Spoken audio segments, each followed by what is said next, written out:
Hello friends, today we are going to discuss about departmentalization. So what is department? A department is a distinct area, division or a branch of an organization of which manager has authority for performance of specified activities. When activities and tasks are grouped according to some basis of similarity, it is called departmentalization. Departmentalization by simple numbers.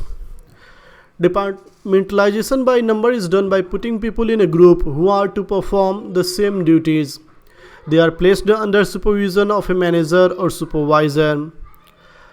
We can see that armies in current times and old times have different subdivisions.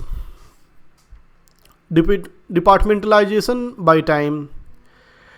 Departmentalization by time is done at operational or lower level of organization where activities are grouped together on the basis of time. We can take the example of people working in the shift in a steel plant, hospitals, schools, etc. What are the advantages of departmentalization? Departmentalization by time has two main advantages.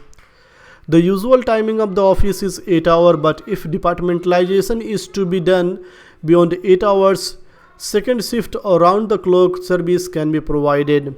Equipment can be used more often in shifts. The tool, equipments and physical facilities can be used to full capacity.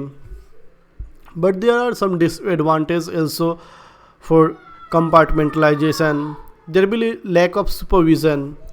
People working in shift may not be supervised properly. Increase of overtime rates. There may be increase in expenditure due to payment to the workers in shift.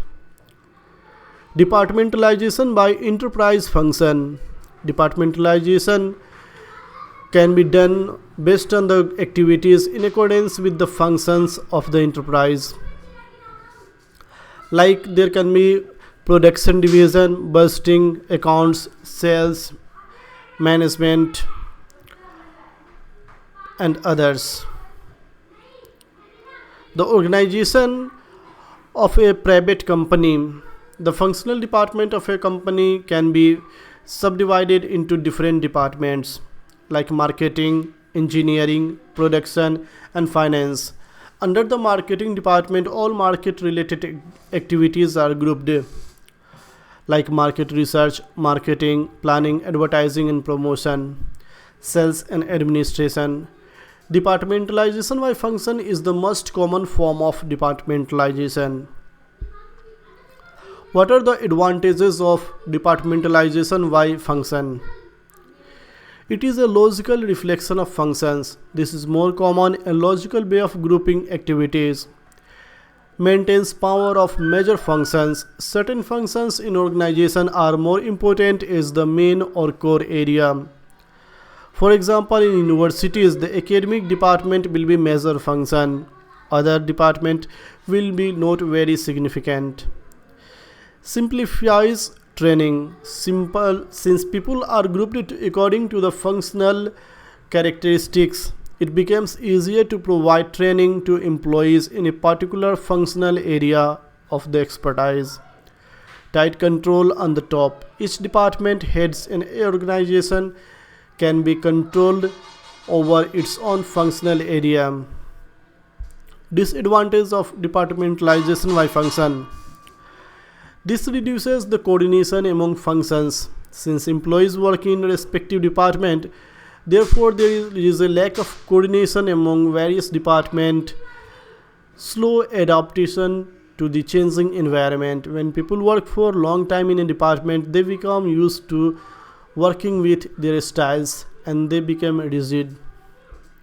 Like a police officer style of working would be different from that of a teacher. Therefore, they are slow to change environment.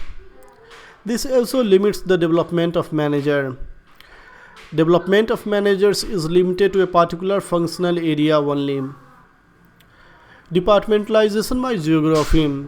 Activities of an organization in a given area or territory can be grouped and assigned to a manager.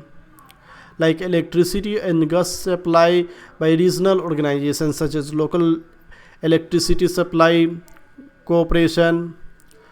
There can be some government agencies working in a particular area.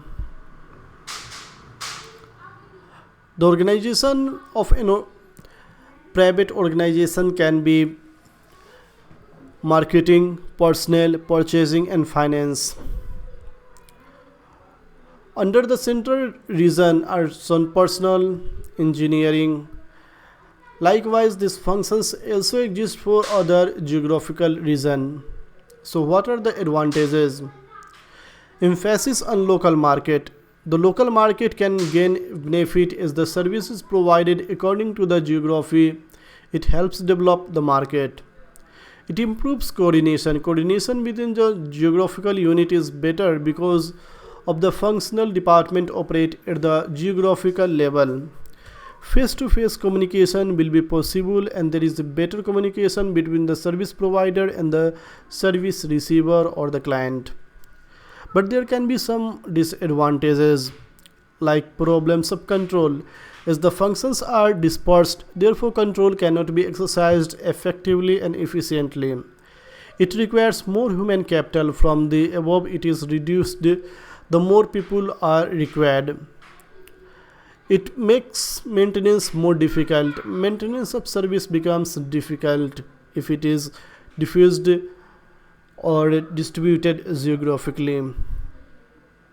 Customer departmentalization.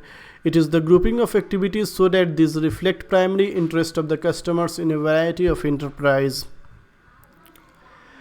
Customer departmentalization is usually found in banking sector, but there could be other organizations that may have customer departmentalization.